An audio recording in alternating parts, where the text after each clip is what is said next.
atendendo aquela lógica da gente ler pouco, né? E mais do que nunca nesse capítulo que a gente tem lido muito pouco, porque eu acho que cada semana a gente vai se debruçar sobre um aspecto desse tema interessante. É bom que a gente leia pouco, né? E se concentre nas poucas palavras e volte, não há pressa, né? Esse capítulo é um capítulo bastante rico, bastante complexo, né?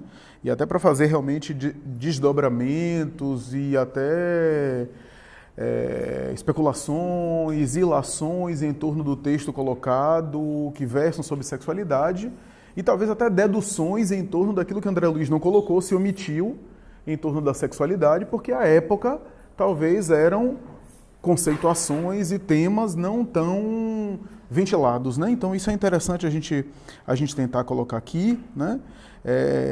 Só atendendo aqui a lógica do que a gente faz, né?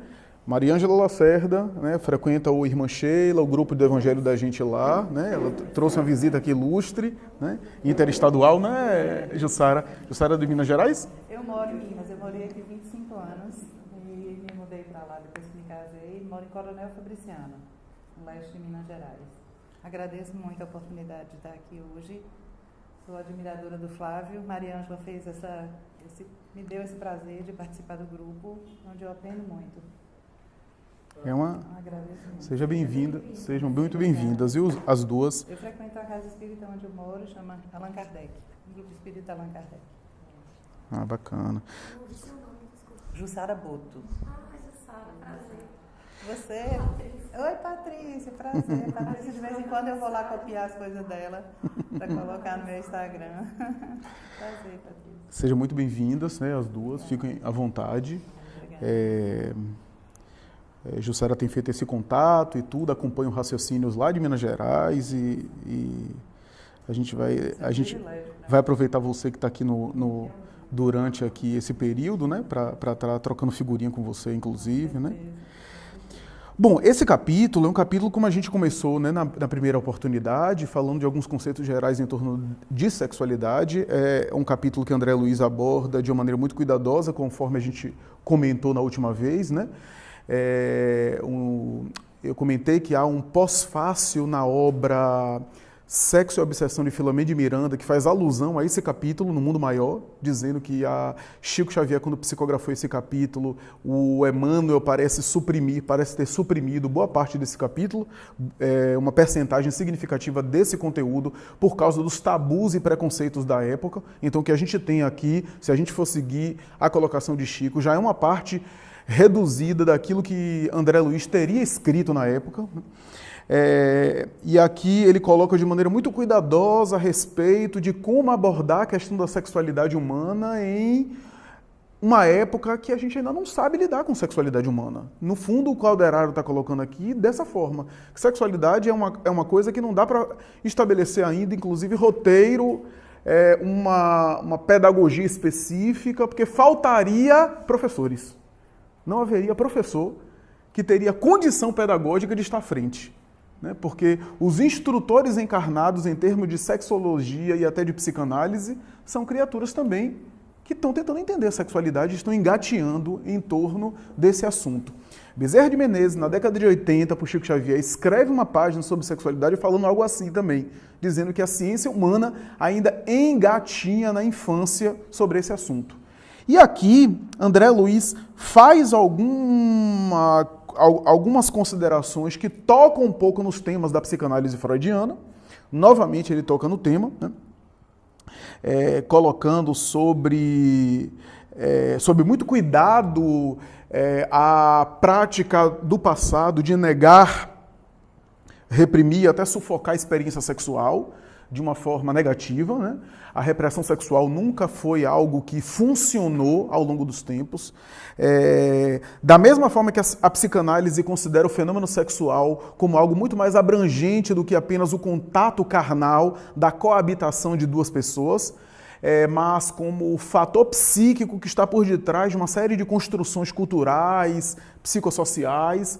Aqui também André Luiz caminha sobre esse raciocínio, faz também considerações sobre esse raciocínio, né, dizendo que é necessário ter cuidado em torno desse assunto, né, a gente comentou sobre o efeito na saúde mental e até no mundo social da incompreensão do fenômeno sexual, inclusive em batalhas, em guerra, em fomentação de conflitos civis, né, em construção de uma cultura de ditadura, né, de autoritarismo, como aconteceu no passado, né, seja por conta do arranjo social, ser um arranjo social em que a sexualidade era algo mal direcionada do ponto de vista da poligamia, da repressão e assim por diante, né? Gerando também a agressividade. O fenômeno da agressividade parece estar associado ao fenômeno também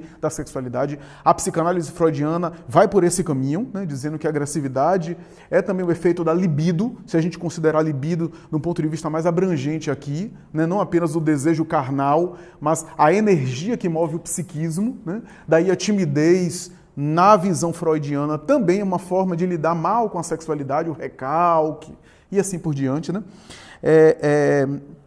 Interessante quando ele diz: não podemos exigir que o hotentote inculto envergue a beca de um catedrático e se ponha, de um dia para o outro, a ensinar o direito romano. Ou seja, ele está dizendo, de alguma forma, que o fenômeno sexual não consegue ser sublimado e educado de um dia para a noite.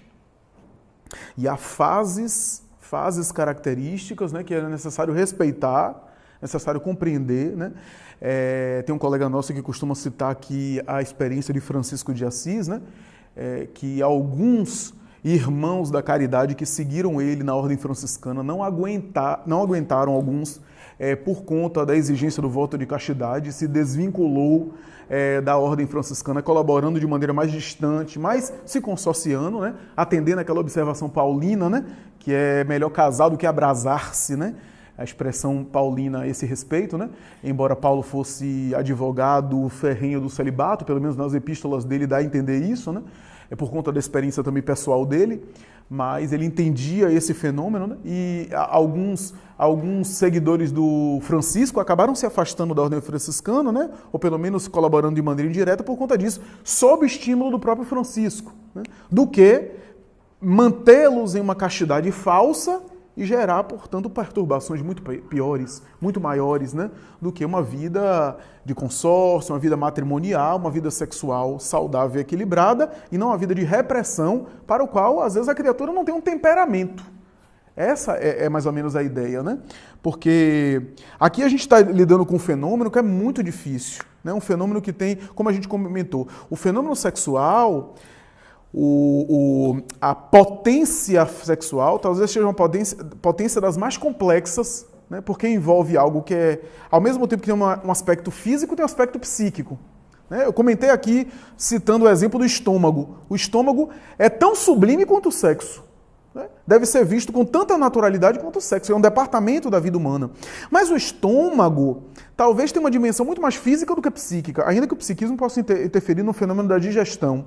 Né? No caso do fenômeno sexual, parece que o psiquismo e o físico se equilibram quase que meio a meio, metade a metade, né?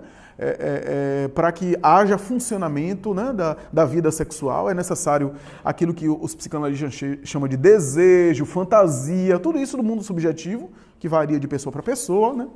Mas também é necessário ter hormônio, é necessário ter um funcionamento endócrino, que aí André Luiz cita endocrinologia nesse sentido, né?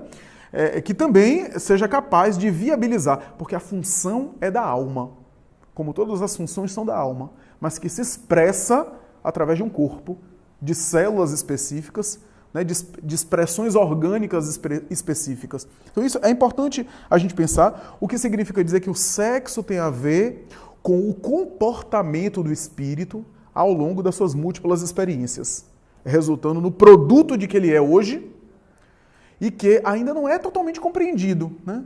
Por exemplo, como é que a gente compreende aquilo que Lacan e Freud na psicanálise chamavam da singularidade do desejo, né? a experiência do desejo, a fantasia, né? O que é que atrai uma pessoa em termos aí de libido e outra não atrai, né? E aí a gente pode aqui examinar em termos até das parafilias, né? Ou seja, dos desvios sexuais, né? Dos excessos, que é um terreno ainda quase que totalmente incompreendido, né? A gente conhece as patologias, os sintomas, né? Mas não conhece causa, não conhece ainda prognóstico, né? Não entende por quê. Algumas compulsões sexuais, né? Existe hoje na saúde mental, na psiquiatria e na psicologia, dificuldade até para definir o que é normalidade sexual do que é transtorno. Né? Muito difícil. Porque, a princípio, autores, a gente colocou aqui, né? Autores costumam dizer assim, não, o que é consensual pode ser considerado normal. E o que não é consensual, né? O que não é de comum acordo, já é um desvio. Mas esse é um critério muito frouxo. É um critério que não consegue dar conta de todos os fenômenos. Né? Há ocorrências, né, do ponto de vista sexual, que podem ser consensuais e são questionáveis do ponto de vista do equilíbrio. Né? Um indivíduo que, por exemplo, se satisfaz e que se sente estimulado sexualmente na prática sexual, as funções, por exemplo, de excreção, excretoras ou dos dejetos humanos, por exemplo. Né? Eu não vou aprofundar isso agora, né? Mas os transtornos de parafilia é uma coisa que não tem fim. Se a gente for examinar do ponto de vista do DSM-4, né? Hoje DSM-5, né? E os catálogos, né, de patologia, né? É uma coisa que não tem fim, que não para. Né? Chega, né, de zoofilia, né, a necrofilia, né, que seria a atração sexual por cadáveres, e assim por diante. Então isso é uma coisa que não tem fim, porque a mente humana é muito rica e é infinita nesse aspecto, né, considerado. E é interessante porque aqui André Luiz está fundamentando o discurso dele, ou melhor, o Calderaro está fundamentando o discurso dele em termos de saúde mental, dizendo que angústia, inquietação, muitas vezes tem fator de libido. Tem causa na libido mal direcionada, mal governada, mal canalizada, né? Porque a gente pensa apenas questões sexuais quando a coisa é mais clara, né? Por exemplo, alguém que é compulsivo por pornografia, aí fica claro, né? Mas tem fenômenos emocionais de raiz sexual que não é facilmente identificado nem pelo próprio sujeito, nem pelo próprio paciente. Então isso é interessante a gente pensar aqui, né? Por isso que ele chama aqui atenção aqui. Trabalhemos para que a luz da compreensão se faça entre os nossos amigos encarnados, a fim de que as angústias afetivas, ele chama assim, angústias afetivas, não arrojem tantas vítimas à voragem da morte, intoxicadas de criminosas paixões. Então a gente vê, por exemplo, crimes passionais, né? Quantos crimes de parceiros sexuais? Né? Então, inclusive, tem um capítulo à parte nessa área. Né? E aqui eu vou colocar uma coisa importante. Né? Existe escritos, né, literatura sobre isso, de orientação sexual, que não é orientação considerada, né, pela sociedade, aquela que não é vítima de preconceito. Né? Eu estou dizendo, por exemplo, a cultura heteronormativa, né, heterossexual, que avaliza e que aceita o funcionamento da heterossexualidade de uma maneira normal e que os outros fenômenos de orientação sexual não são considerados assim tão dentro da norma, e há textos sobre o assunto, né? Claro que isso não acontece só entre bissexuais, homossexuais, esses grupos, digamos assim, que são vítimas de preconceito. Mas é interessante a gente notar alguns crimes, né, de homicídio entre parceiros nessa área, não por causa da orientação sexual, mas por conta do preconceito de a pessoa não ter digerido o próprio preconceito, então mata o parceiro porque não consegue matar o próprio conflito. Isso é uma coisa interessante. Divaldo conta uma história dessa e que ele viveu, né? Uma pessoa especificamente, né, que o acompanhou em uma palestra, se identificou com a palavra dele, né? Ele contou isso várias vezes, tem palestra que ele fala sobre isso, né? Que ele inclusive aceitou que a pessoa acompanhasse, não necessariamente porque tinha uma conduta homossexual, porque poderia ter outra orientação, não é uma abordagem específica por aquela orientação para não caracterizar em discriminação, mas por conta de ser uma coisa mal resolvida, né?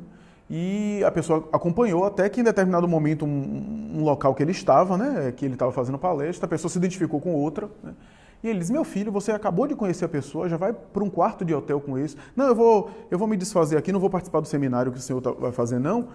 Ele disse: mas você se propôs me acompanhar e agora está, de alguma forma, aqui comigo, se desfazendo. Eu queria uma explicação. Ele disse: não, porque eu me identifiquei, né?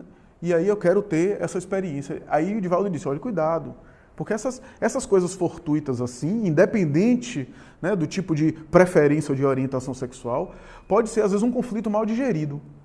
E semanas depois ele viu a notícia no jornal: aquele rapaz tinha sido assassinado pelo parceiro em um quarto de motel. Então, vejamos, é um tema que envolve muita coisa, né? É muito complicado, né? Assim, nessa área, assim nos dramas da sexualidade patológica mesmo, né? Pedofilia, né? Fetiche sexual, exibicionismo, voyeurismo, né? Uma série de quadros que a psiquiatria ainda não tem resposta para isso, né? Tenta com medicação, tenta conter, em alguns países castração química, né? E há quadros que não necessariamente são considerados patológicos, mas são dignos de atenção. A pederastia, por exemplo, né? Que é o relacionamento homossexual de um homem mais velho que tem uma fixação em rapazes mais novos, não necessariamente de menor de idade. Mas isso é digno de atenção também, né? O que está por detrás disso? Quais são as raízes disso, né? A semelhança, claro, no caso da pedofilia, é uma patologia e é algo ilícito, e tem que ser ilícito mesmo, né? Mas que parece ser um drama infantil do inconsciente do sujeito, porque nem todo pedófilo é uma pessoa necessariamente perversa, às vezes ele vive com aquele drama, né? Às vezes há casos de pedófilo super infantilizados, super ingênuos, inclusive, né? Parece uma criança grande que não cresceu, né?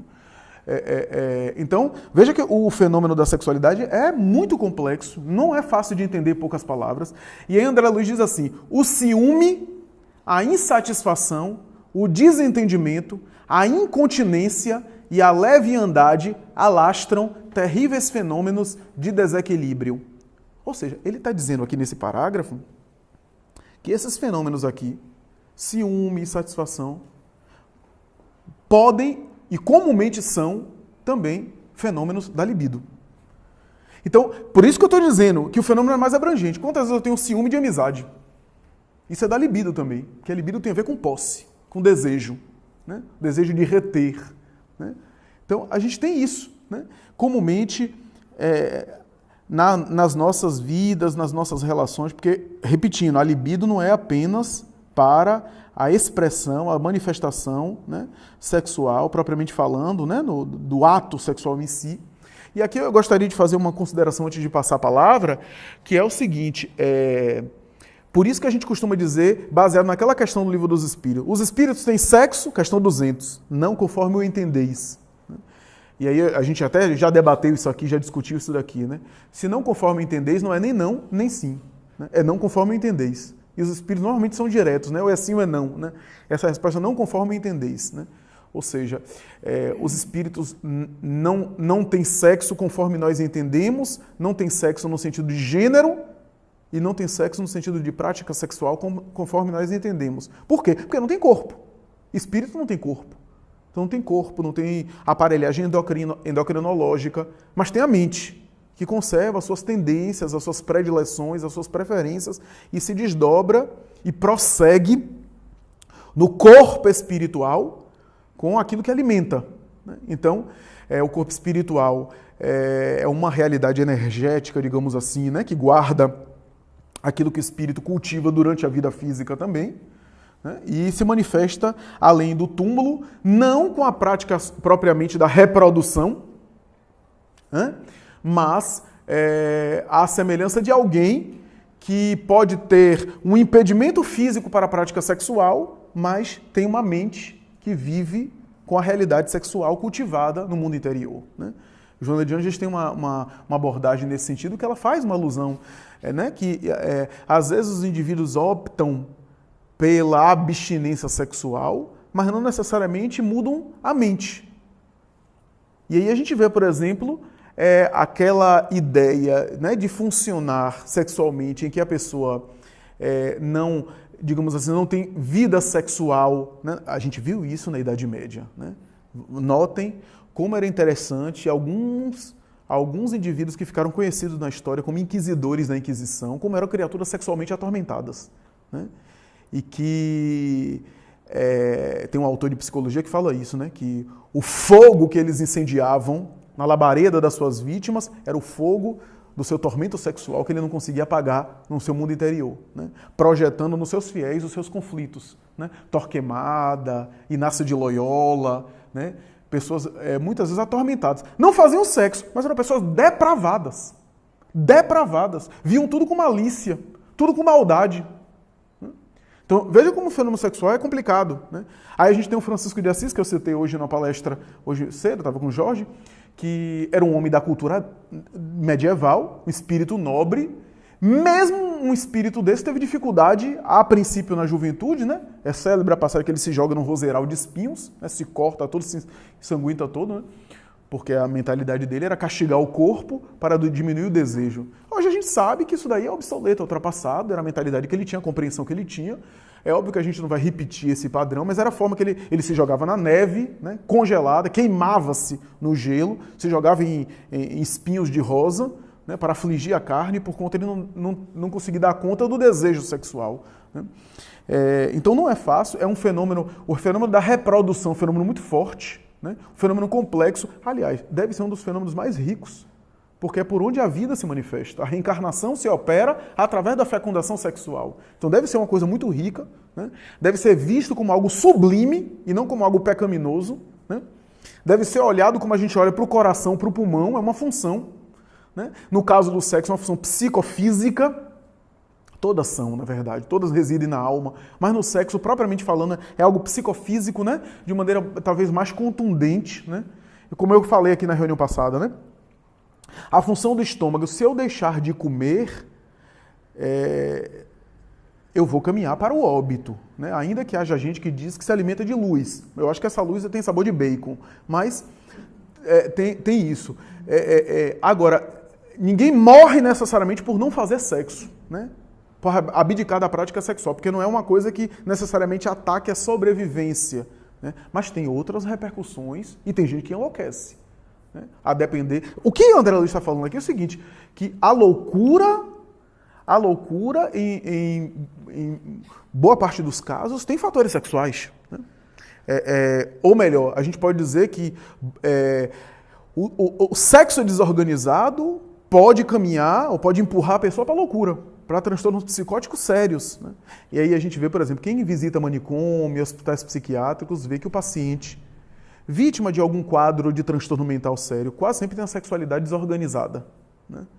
São duas coisas que a gente observa em pacientes psiquiátricos graves. A sexualidade desorganizada e o delírio de conteúdo místico religioso, que também tem, é muito comum.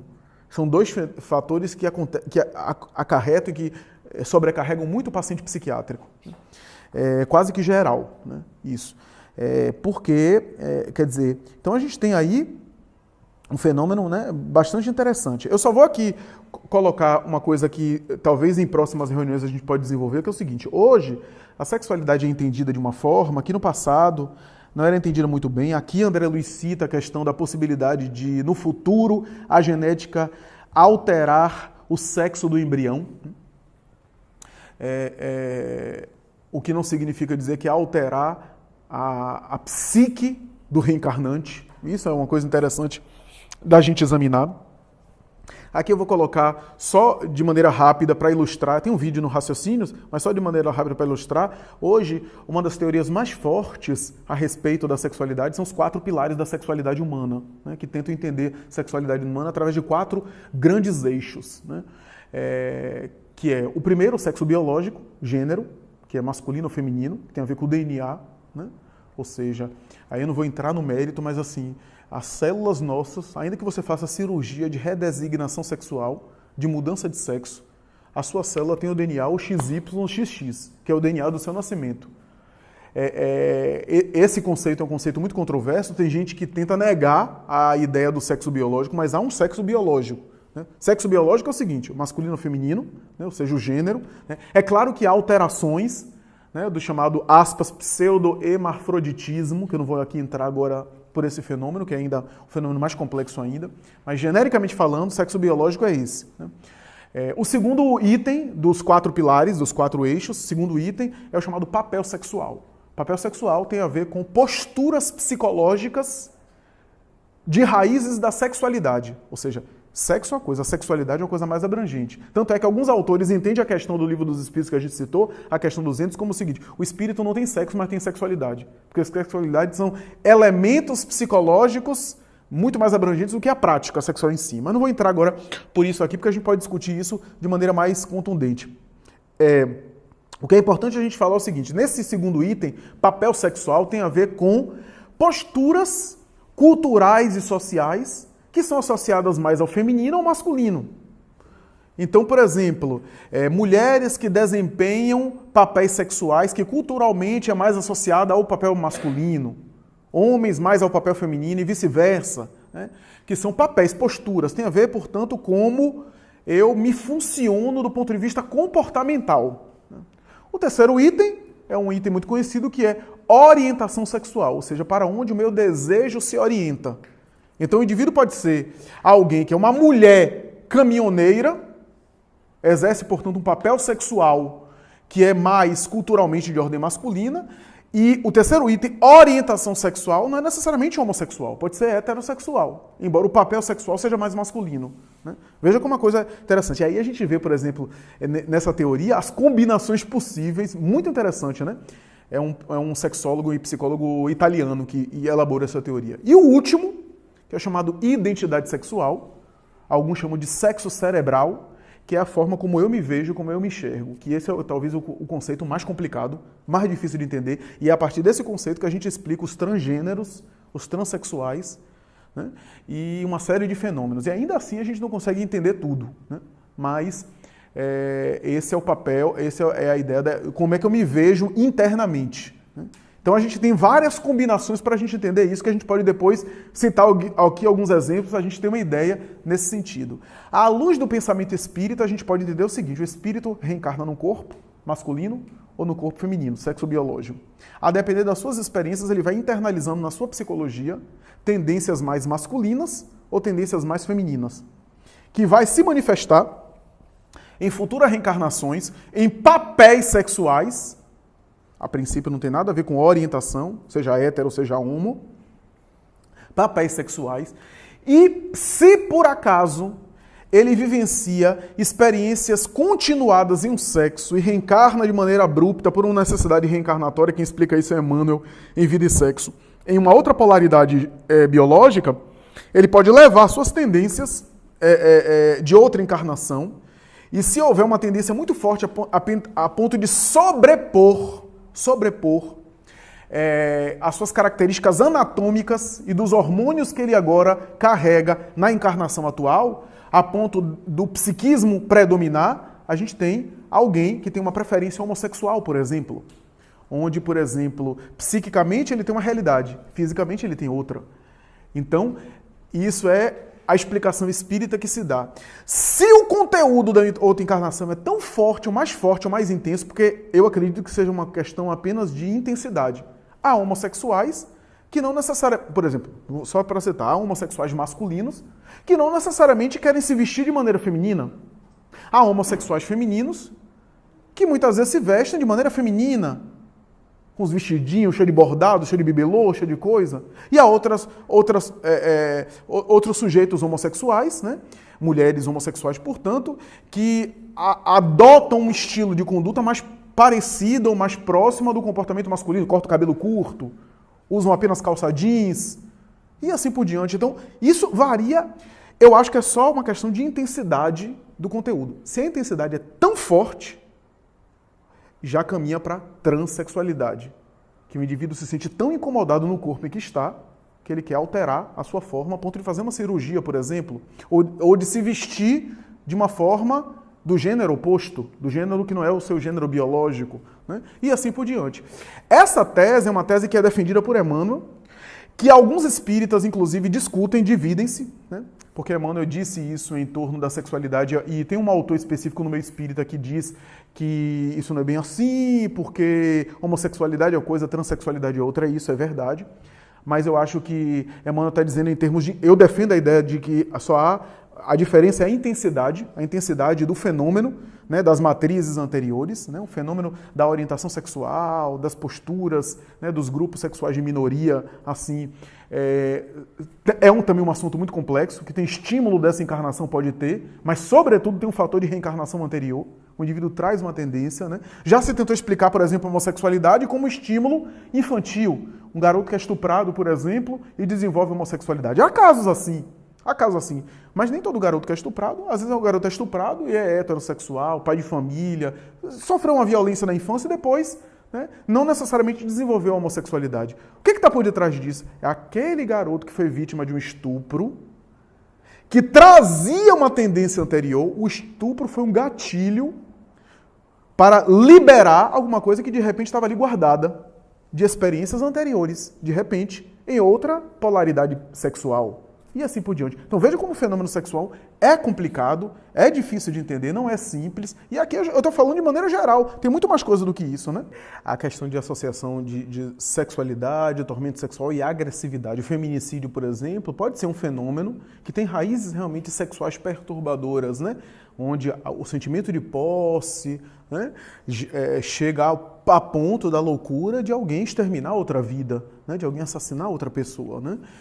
Muitas vezes por conta dessa loucura de não querer, aspas, perder o outro, né? Como se o outro fosse objeto de si. A pessoa mata a outra pessoa e também acaba com a própria vida, né? Porque acaba transtornando a própria existência, né?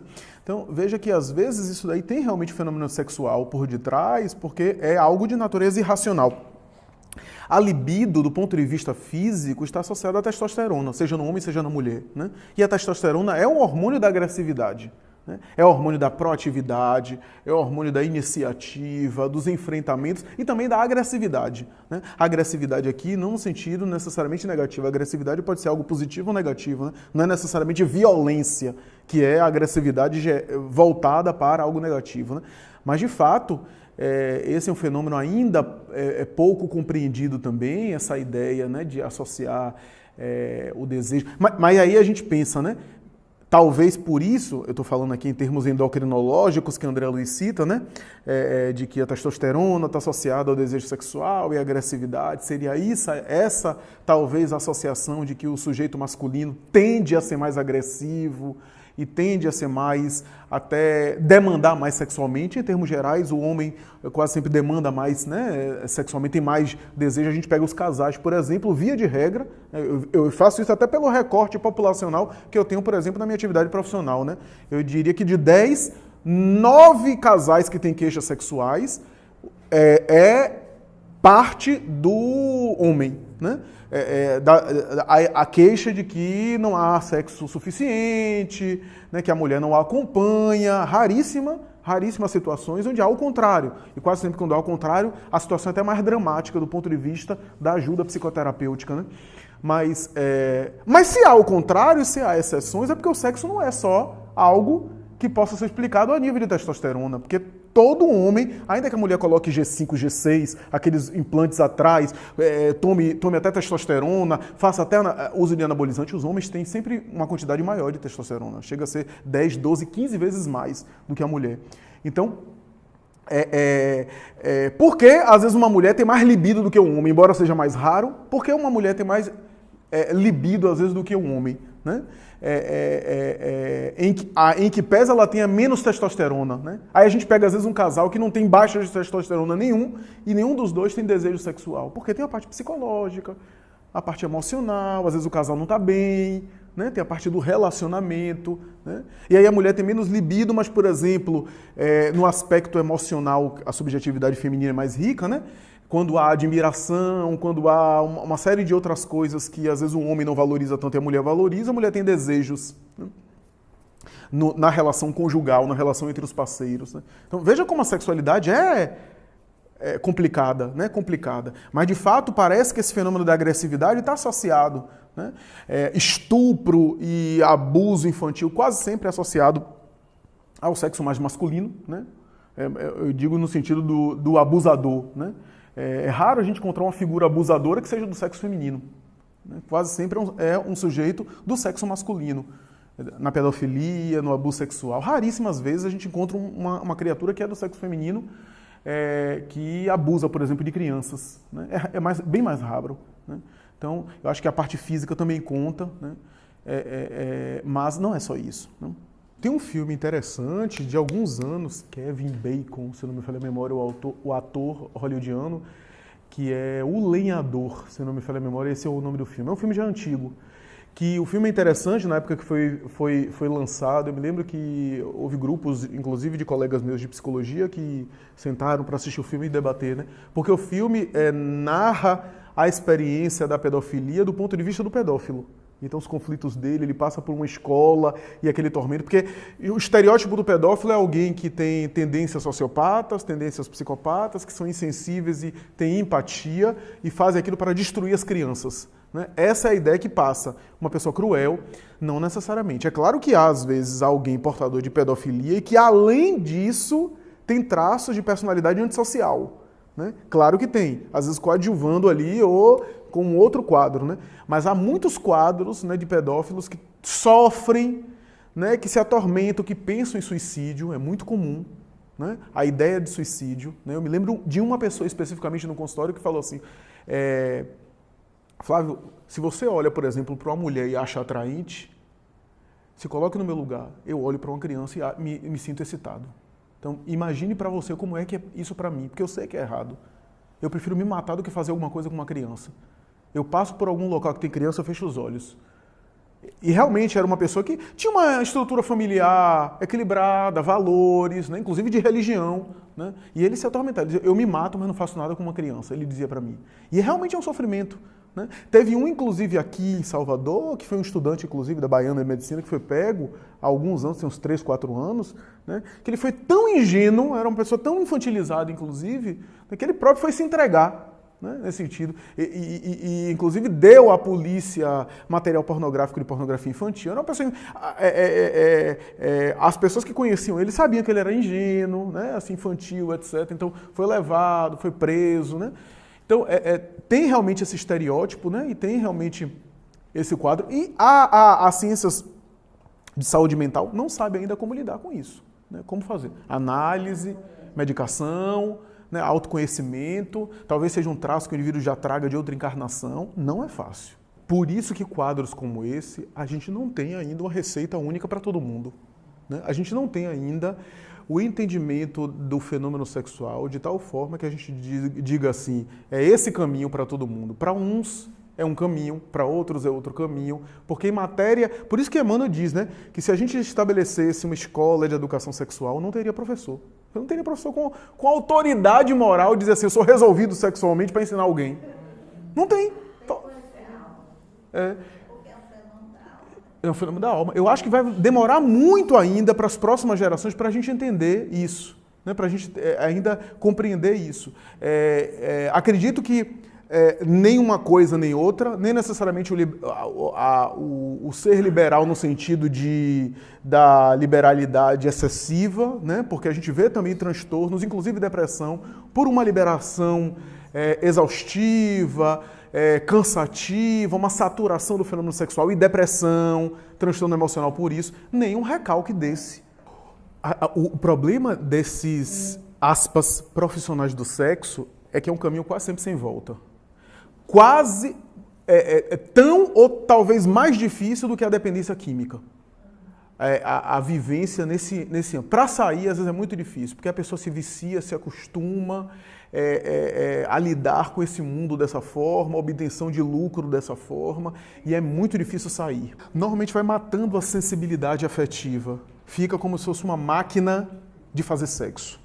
É essa a ideia. Tem um trabalho muito bacana de um autor que fez entrevistas com garotas de programa. Né? Primeiro que há um fenômeno social interessante, porque a garota de programa começa como acompanhante de luxo e, ao longo dos anos, chega na orla aqui da cidade da Otávio Mangabeira, por exemplo, que aceita até vale transporte em troca de um contato sexual.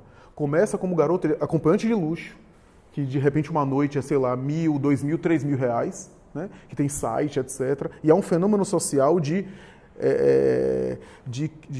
degradação, especialmente em relação à idade, etc., né? Tudo isso. Então, há uma tendência a se tornar insensível. Um outro fator interessante é que boa parte das meninas, homens também, mas das meninas profissionais do sexo, garotas de programa, quase sempre foram iniciados de uma maneira perturbadora, né, para o mundo sexual, seja num estupro, numa violência. Assim também as atrizes e atores pornográficos do sexo explícito, né, quase sempre foram iniciados de uma forma perturbadora, né? E a gente vê, por exemplo, tem inclusive um documentário sobre isso falando da quantidade de profissionais, né, do sexo explícito, né, do chamado entretenimento adulto, que acabam com suicídio e overdose de drogas. É muito comum, quer dizer, uma função que talvez do máximo de pudor e ao ser exibida demais gera transtornos às vezes irreversíveis, né? A gente sabe que, por exemplo, quem fala muito bem isso é a Anete Guimarães, né, nas palestras dela, mas não apenas, né, há estudos muito bacanas sobre isso, que, por exemplo, filmes pornográficos, por exemplo, são experiências em que geram uma sensação de muito prazer para quem está assistindo, mas na verdade é uma grande tortura para quem está fazendo, né? Porque um filme, sei lá, pornográfico de 1 hora dura às vezes 8, 10 horas. Imagine 8, 10 horas aqueles indivíduos ali, tomando droga, os homens tomando drogas químicas para se manter excitado durante tanto tempo, as mulheres tomando xilocaína nos órgãos sexuais para não sentirem dor, não experimentarem dor, né? Então a gente vê que ali, na verdade, aquelas criaturas estão, na verdade, saturadas. Então para uma cena, corta, volta. Imaginemos, por exemplo, o desgaste psíquico e físico, né? Mas claro que ali teatralizam como se fosse super prazeroso, né? Tem um ator de Hollywood que ele inclusive declarou que ele era compulsivo por pornografia e ele deu uma palestra naquele TED, né, naquele talk show americano, que ele disse que ele começou a observar alguns detalhes, né, do fenômeno pornográfico. Por exemplo, não há manifestações de afetividade, não há toque, né? As mulheres são tratadas quase como um objeto, o foco da câmera é só nas mulheres, né? Quase sempre só nas mulheres, né, no ato sexual e envolvendo o corpo feminino, né? E não há manifestações de carinho, de afetividade, né? Então, essas são situações, né, em que às vezes resultam, né, nessa desintegração psíquica, né? Por isso que é difícil sair de um fenômeno desse, né? A pessoa vai mergulhando, se torna insensível, né? Não é também assim raro algumas pessoas entrarem por curiosidade. Pessoas que têm problemas de compulsão sexual, né? Teve um caso aqui, por exemplo, no Brasil muito famoso, que era uma menina de classe média, né, que não era por necessidade física e optou pela prostituição como garota de programa por curiosidade e por viver sexualmente, né, aquele tipo de experiência, né? Tinha um furor uterino, como se diz, né, popularmente, né? Portanto, uma tendência à ninfomania, e foi para a área, né, escreveu o livro, ficou famosa aí. E aí, claro, também os distúrbios espirituais, né, que são associados a esse... O capítulo chama atenção, né? Que chama atenção para isso. Eu lembro na época da juventude do Paulo Estevão, que como evangelizador, né, às vezes os jovens conversavam, como conversam com os evangelizadores, né? Eu me lembro de eu sempre pegava o ciclo de meninos mais velhos, né, meninos inclusive maiores de idade, alguns eram inclusive mais velhos do que eu, na evangelização. Eu me lembro de um que disse assim, que estava já frequentando o Paulo Estevão há algum tempo, que ele teve uma história bastante intensa do ponto de vista sexual, né? De várias parceiras, né? De uma vida muito intensa, né? De acessar muito prostituição, casas noturnas, etc. E ele disse que quando começou no espiritismo, etc., ele foi mudando aos poucos a vida dele, mudando o comportamento. E ele costumava dizer o seguinte, mas assim, esses hábitos são tão fortes que de vez em quando voltam, ele disse.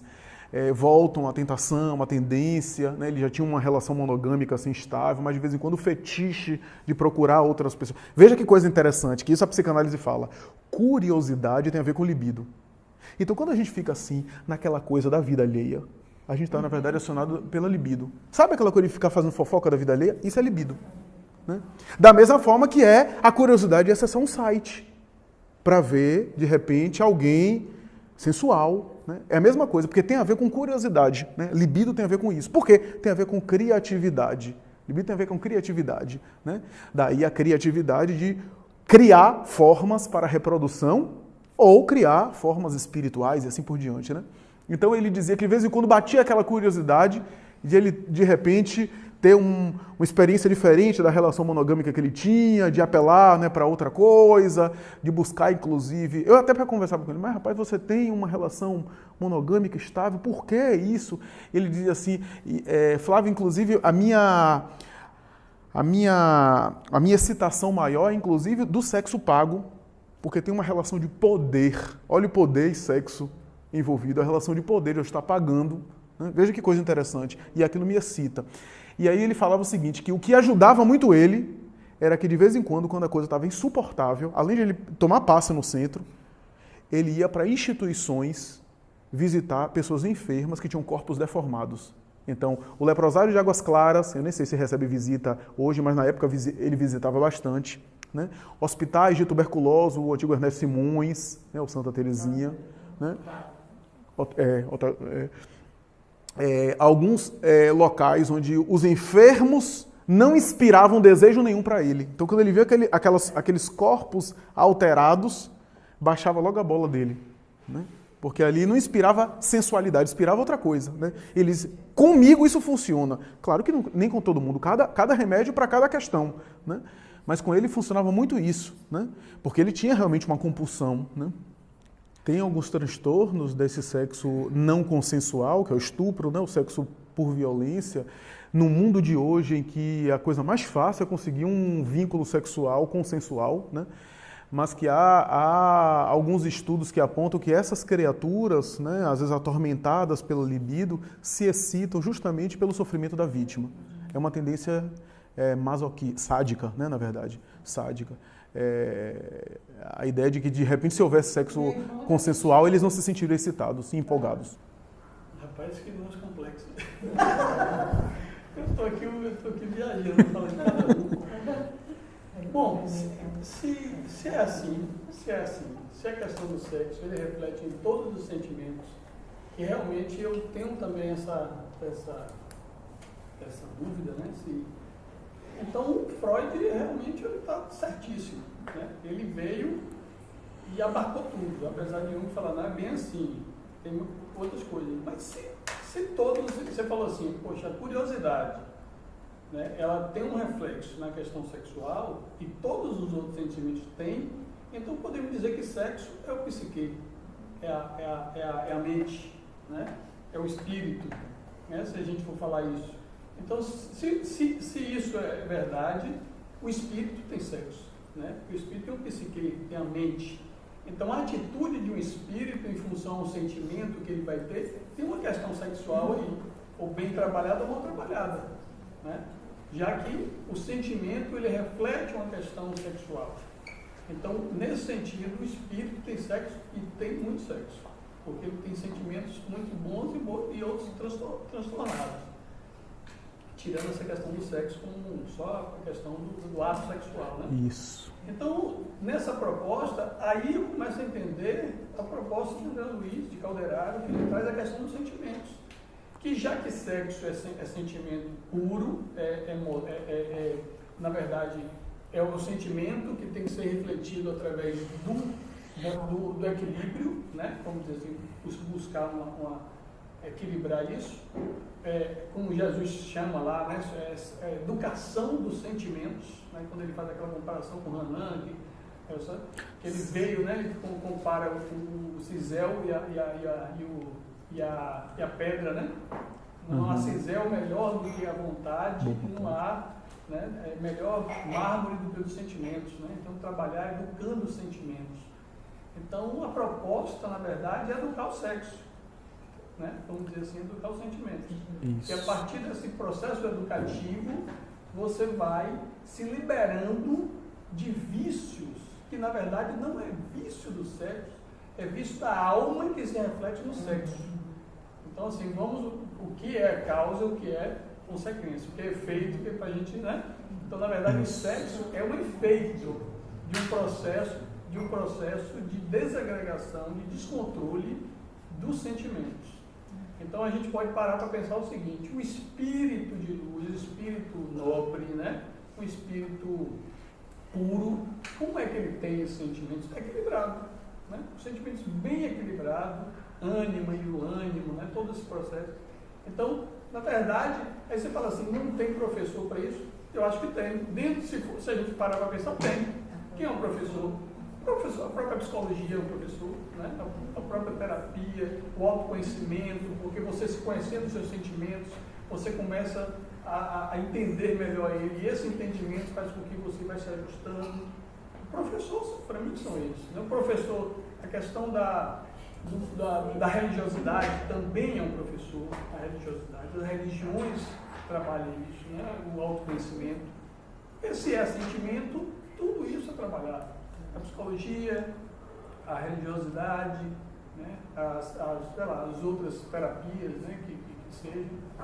Então, eu acho que dentro dessa visão, que hoje aqui eu tive de uma forma mais dilatada, Freud, ele está certo, porém, ele vê o sexo como uma questão material. Eu percebo isso, que ele tem uma questão material, uma questão do corpo, do nascimento à morte. Aí é que peca. Né? Isso. Ele não vê como um sentimento que você vai construindo em outros processos de vida, e que a Jung dá esse salto quântico, né, em relação a isso. Mas, de qualquer forma, ele está certo porque todos esses sentimentos vindo de vidas, eles se desaguam no corpo. E aquele corpo, ele fala o indivíduo em todos os aspectos, de todas as vidas. Né? Então, ele reflete aquele hormônio. Aí você traz um exemplo, né? Um indivíduo que sofreu uma agressividade sexual na infância. Ele tende a isso? Depende. Né? Depende, isso varia a milhões. Pode ou não. Dependendo do que ele traz lá, né? Ele vai dar prosseguimento a isso ou não. Ele pode sublimar isso de uma forma tão interessante que a gente não imagina, né? Que uma pessoa passar por um negócio e a pessoa pode não ter nenhum sintoma disso aí, em função de um equilíbrio dos sentimentos, de um ser mais evoluído. Vamos dizer que é assim, né? Um ser mais evoluído. Então, em suma, é isso aí. Você foi no ponto, Jorge, essa coisa do elemento material, né, que Freud ficava adstrito a ele, né, limitado à questão da visão orgânica, da visão material. Então, ele percebeu muita coisa importante, muita coisa interessante, muita coisa verdadeira. E como ele ficava adstrito, limitado ao elemento material, ele também não tinha a noção evolutiva que a gente tem na doutrina espírita. Então, ele tinha uma visão pessimista, né? Tanto é que... Incompleto, na verdade. Incompleto. Ao lado espiritual. Incompleto. Ele percebia que, por exemplo, produção cultural tinha a ver com libido, né? Tinha a ver com libido em que sentido? Naquele sentido do texto Mal-Estar da Civilização, né? Eu produzo cultura quando eu não estou fazendo sexo. Trocando em miúdos é isso. Né? Enquanto eu não estou fazendo sexo, eu estou produzindo civilização e cultura. Cultura acadêmica tem a ver com repressão, ele dizia. Quando eu reprimo os meus desejos, eu passo a pensar em outra coisa e passo a produzir. Daí a ideia de que cultura e civilização é algo traumático, né? É só pegar os filhos da gente e a gente vê que estudar não é uma coisa muito prazerosa, né? Sentar na cadeira para estudar é uma coisa traumática, traumatiza. E cultura só se internaliza com trauma, né? Mas trocando em miúdos, a ideia dele é o seguinte: a civilização teve que renunciar à fera instintiva que nós somos para viver em sociedade. Teve que haver alguma dose de renúncia dos instintos, porque esses instintos totalmente colocados seriam incompatíveis com a vida social, com a vida em civilização. Produziu civilização e cultura, mas produziu um mal-estar, que é um certo recalque. Freud tinha uma visão pessimista do ser humano, uma visão de que o ser humano é reprimido e neurotiza por conta disso. Né? Ele fazia apologia do estado in natura, instintivo, né? Como sendo o estado ideal, um pouco Rousseau nesse sentido. Ele não via a questão do ponto de vista evolutivo, que a criatura hoje, do ponto de vista de uma evolução mais longa, produzindo cultura, está havendo espírito de sequência, né, evolutiva, em que dá sensação sentimentos superiores. E não são coisas distintas, uma coisa nasce da outra. Calderaro fala isso no discurso dele, né? A princípio, posse, desejo, apego, para depois Amor, respeito, estima, isso. São coisas que, na verdade, estão arraigadas, né? Conectadas. Agora, o que ele ignorava era esse elemento transcendente e, portanto, a ideia evolutiva a longo prazo. Materialista, né? Materialista. Esse era o problema, né? A única coisa que eu queria falar disso é que me ocorre o seguinte: quando a gente fala desses transtornos, essa questão do... Se a gente olhar os 7 pecados capitais, né? A questão do combinado, né? De todos os problemas, todos os transtornos, sempre combinado com o sexo, ele é super potencializado. Você citou vários, o senhor citou vários, questão do poder, do dinheiro, né? Então, você tem lá a luxúria isoladamente, que ela sozinha já dá vários, né? Dá um compêndio enorme, né?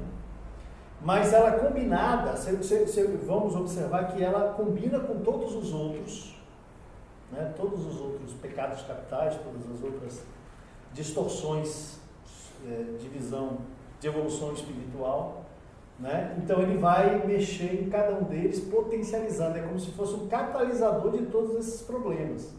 Embora, como Suzana colocou, ele é uma usina do desenvolvimento, né?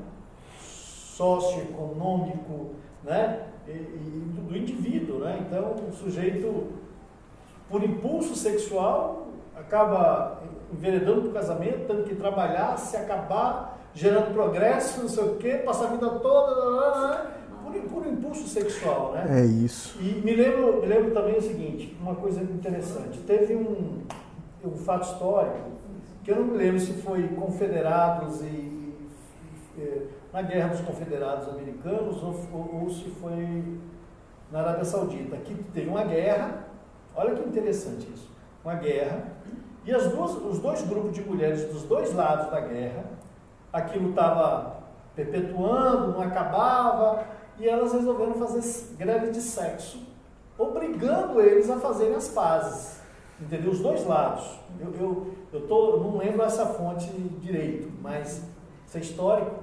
E aí realmente eliminaram, acabaram com a guerra, a força que isso tem, né? Então, você citou aqui, muitas guerras começaram por conta disso, né? O elemento, a força sexual, o descontrole sexual. Mas temos casos ao contrário, como esse caso, né? Então veja como isso é rico, né? E assim, você vê que a gente não está na metade do capítulo, a segunda leitura, e pano para manga, porque isso aqui vai longe, né? E acho que é o elemento central. Enquanto espíritos, você na sua visão de psicólogo sempre coloca essas questões do reprimir, né? Essas coisas todas, embora eu ache que tem que existir sim. Uma coisa é o tratamento, né? Se você vai tratar um paciente, você não pode trabalhar na repressão, né?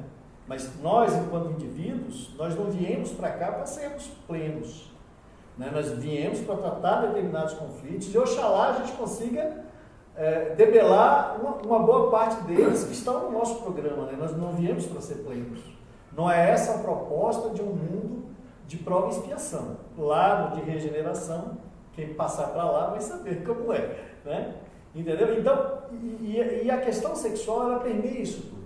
Ela está sempre presente nesse processo todo, porque em alguma medida a gente tem que controlar isso aí. Aqueles que conseguiram dar uma caminhada, Jorge abordou a questão espiritual, no mundo dos espíritos, né? Enquanto espírito, não espírito encarnado, a influência que tem. E tem. Agora, a gente tem que sempre ver a diferença do estágio desse espírito, né? Tem um filme interessante, na verdade o filme não é tão interessante, mas essa parte do filme é interessante, que o indivíduo, é um filme nacional, o indivíduo ele desencarna, e aí ele está vivendo a experiência dele de umbral, e no umbral ele encontra com várias mulheres que tinham experiência de meretrizes na vida, e ele se divertia com ela, inclusive a mulher amada, quando desencarna, ele vai como se usa o termo, né? Foi se gabar, né? Contar vantagem de que ele tinha essas relações lá no plano espiritual. Então, são indivíduos que desencarnaram muito presos à matéria e, psicologicamente, tudo para eles é muito denso, muito real, né? Enquanto que a gente, espíritos mais evoluídos, como o Jorge falou, estão no estado sublime, em que isso é uma coisa, qual foi o termo que ele usou? Disciplinados, né? Já estão plenamente disciplinados. Então, são questões assim que a gente tem que sempre compreender a dimensão disso tudo, né? Deixa eu só fazer um último comentário que Patrícia me lembrou, que eu esqueci de fazer em torno da fala do Jorge, que eu acho interessante, que é o seguinte, quando a gente pensa nesses espíritos superiores, a gente pensa, e eu me lembro de alguns textos de Joana que ela fala, ela usa o termo castidade, né? E ela, em alguns momentos ela explica, e eu concordo plenamente com você. Vou inverter um pouco a ordem. Na obra kardeciana, quando a gente vê a expressão reprimir ou repressão, tem lá, reprimir os atos, né? Reprimir o mal a atitude negativa. Repressão que é usada por Kardec na obra kardeciana é diferente da repressão que é utilizada, por exemplo, em termos psicológicos, né? Porque a repressão que é utilizada, e às vezes alguns psicólogos leem o texto kardeciano e não fazem essa contextualização. A repressão da obra de Kardec é você, por exemplo, ter vontade de agredir alguém e você conseguir controlar o impulso, né? Isso daí é positivo, é necessário ter isso, né? Que é em termos de atitudes, de conduta exterior, né? E isso é fundamental. Interessante que ele usou a expressão pleno, né? A gente não veio aqui para ser pleno. Esse é um raciocínio profundamente freudiano, né? Porque Freud acreditava que a plenitude era viver os instintos, era dar vazão a tudo, né? Que isso, do ponto de vista espírita, é questionável, né? Eu citei aqui um depoimento de Marilyn Monroe por Chico Xavier, né? Uma das obras de Humberto de Campos, que ele entrevista Marilyn Monroe. E tem uma passagem que Marilyn Monroe diz assim para ele, né?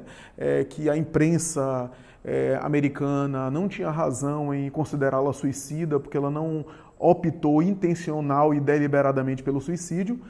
Na verdade, ela não conseguia dormir e ela começou a tomar medicamento para dormir e, não conseguindo, ela tomou uma outra dose. Parênteses, na época de Marilyn Monroe não havia benzodiazepínico, ou seja, esses ansiolíticos, Rivotril, etc., que não matam. É muito difícil alguém morrer com Rivotril, com excesso de dose de Rivotril, Alprazolam, Lexotan. O que havia na época era os barbitúricos, os pentobarbital e assim por diante, que com excesso matava mesmo, né? Dava asfixia e acabava a pessoa entrando num estado de hipotensão muito grande, num sono muito grande e uma parada cardiorrespiratória. E ela falou que ela tomou uma draja, tomou a outra e não conseguia dormir, muito deprimida, e ela acabou sendo arrancada do corpo como uma luva arrancada da mão. Ela diz isso no depoimento que ela fala a Humberto. Mas aí, Humberto conversando com ela, ela diz assim: você sabe que eu vivi na Terra em uma época de grandes transformações, né? Inclusive de emancipação feminina. E ela faz uma crítica dizendo que ela gozou de muita, aspas, liberdade e não soube utilizar bem essa liberdade feminina. Ela usa assim. É claro que aqui não é um discurso sexista, muito pelo contrário, ela está inclusive pontuando a ideia da promiscuidade, de que ela foi um protótipo da época dela. Erro esse que os homens sempre cometeram, né? Os homens sempre caíram nesses equívocos. Ela estava colocando por conta do movimento na época de liberação sexual por parte dos grupos femininos. E ela disse que ela faz uma pontuação nesse sentido, né? Marilyn Monroe foi casada inúmeras vezes, teve inúmeros parceiros, né? Alguns que viveram obcecados por ela, mesmo depois da separação, né? Um deles, que é... Como é o nome dele, meu Deus? Miller. Depois da morte dela, continuava indo toda semana botar flores no túmulo dela, né? Anos assim. Né? Ela casou com um intelectual americano, casou com um astro do esporte, né? Ela teve vários parceiros sexuais, né? Demonstrando que também essa ideia dessa plenitude freudiana também é uma grande armadilha, uma grande falácia. Né? A gente vê também outros, como aquele de Casablanca, que também me parece que tinha uma vida... Do ponto de vista espiritual, uma grande armadilha. Uma grande armadilha também, né? A questão do recalque, que é um pouco do caso que Lígia citou, a pessoa está tão problematizada que a pessoa quer, digamos, sufocar os apelos do próprio corpo. Né? Me lembro de um paciente que era bem de uma religião dessa, que ele estava com gastrite evoluindo para úlcera gástrica, que ele não permitia nem pensar, nem passar pela... Então ele tinha sonhos eróticos e acordava e se punia psiquicamente. Ele não se flagelava como a Nedê de Mello, mas ele se flagelava psicologicamente. Esse também é um problema que não vai resolver. Como diz Joana, é uma mola que empurra e a mola volta com mais força. É o oposto. É o oposto. O que eu acho interessante dos espíritos nobres, eles que conseguem reprimir a atitude a ponto de chegar um momento que eles controlam tranquilamente, o que não quer dizer que o corpo não tem os seus apelos. Né? Mas, da mesma forma que eu tô com fome agora e eu não fico querendo matar alguém de mau humor. Tem gente que fica, quando fica com fome, fica mal-humorado. O problema não é a necessidade física, o problema é a nossa inferioridade espiritual. Da mesma forma que tem mulher que tem TPM e quer assassinar os outros, e tem mulher que fica irritada no nível controlável. A matéria influencia o espírito, mas não dá qualidades morais, né? A matéria influencia. Toma o Gardenal para você ver. Toma uma medicação para você ver se não altera. Agora, como você vai responder a isso tem a ver com o seu nível evolutivo, com o seu nível espiritual. Então, se você fica privado de sono, a matéria influencia, você pode ficar mais irritado. Mas aí, como você vai responder aí, tem a ver com as suas reservas morais, né? Então, na questão da sexualidade é a mesma coisa, né? Tem esse espectro, né? Tem esse termômetro aí. Os espíritos nobres, eles podem até em algum momento ter o apelo do equipamento, porque estão no corpo. Santos ou não, sentiam. Né? E sentiu o apelo da matéria. A gente citou aqui Gandhi, o próprio Francisco de Assis e outros espíritos notáveis. Mas quando Joana cita castidade, ela costuma falar em torno da castidade não como sinônimo de abstinência, mas como sinônimo de controle, de gestão, de administração, que quase sempre tem a ver com o universo emocional, o universo dos sentimentos. Os sentimentos acima do sensorial, né? A ponto de controlar. Você vê, por exemplo, o espírito nobre, calmo sexualmente, como o Bezerra de Menezes. Ele teve uma vida sexual relativamente ativa naquela encarnação. Creio eu, até por conta da bagagem reencarnatória dele, que se ele reencarnar numa missão que seja uma missão que exija dele uma renúncia sexual, creio eu que ele não vai ter tantos problemas, porque é um espírito já trabalhado. Então, usar ou não o sexo para um espírito equilibrado desse é uma questão de contexto, de contingência e de necessidade da tarefa, né? A gente vê uma Maria Santíssima, um dos espíritos mais nobres que pisaram na Terra. Era consorciada, né? Era vinculada. Allan Kardec, né? Tinha um vínculo matrimonial, né? E assim por diante. Eu não vou entrar na loucura de alguns espíritos, porque tem alguns autores que acham que Allan Kardec, por não ter tido filho, tinha uma vida de celibato com a sua esposa. Eu não vou entrar porque a gente não pode nem especular isso. Eu não vivia com eles. Na encarnação passada, eu não estava junto deles, vivendo na casa deles lá em Paris. Então, a rigor, eles eram casados, né? Então assim, tem a ver, não é a questão do uso ou não do sexo, mas do equilíbrio desse espírito, né? A ponto de conseguir se sobrepor à inquietação mental e administrar os apelos da máquina, porque a máquina tem apelos. A máquina tem os seus arrastamentos, né? A gente vê, por exemplo, eu citei aqui, os meninos têm poluições noturnas, às vezes têm os sonhos freudianos quando estão, né, privados da experiência sexual, né, as fantasias e assim por diante, que devem ser vistos com naturalidade, né?